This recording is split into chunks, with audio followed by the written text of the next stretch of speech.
আজকের গল্পটা ছোট, কিন্তু শেষ পর্যন্ত দেখলে হয়তো আজ রাতে আয়নার সামনে একা দাঁড়াতে সাহস পাবে না।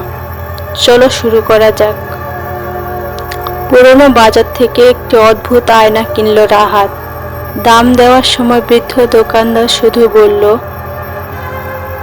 রাত 12টার পর এই আয়নায় কখনো তাকাবেন না। কথাটা শুনে রাহাত হেসে উড়িয়ে দিল। সেদিন রাত ঠিক 12টা বাজতেই সে আয়নার সামনে দাঁড়ালো। প্রথমে সব স্বাভাবিকই ছিল, নিজের প্রতিবিম্বই দেখছিল, কিন্তু কয়েক সেকেন্ড পর হঠাৎ প্রতিবিম্বটা ধীরে ধীরে হাসতে শুরু করলো। রাহাতের মুখে কোনো হাসি ছিল না। ভয়ে সে এক পা পিছিয়ে যেতেই আয়নার ভেতরের মানুষটা কাচের ওপাশ থেকে ধীরে ধীরে হাত বাড়িয়ে দিল।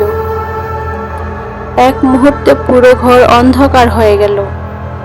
পরদিন সকালে প্রতিবেশীরা দরজা খোলা দেখতে পেল। ঘরে কেউ ছিল না, শুধু দেয়ালে ঝুলছিল সেই পুরনো আয়নাটা। আর আয়নার ভেতরে আতঙ্কিত চোখে দাঁড়িয়েছিল রাহাত। আপনি হলে রাত 12টার পর সে আয়নায় তাকাতেন? আপনার উত্তর কমেন্টে লিখুন। আবার দেখা হবে নতুন এক রহস্যময় গল্প নিয়ে।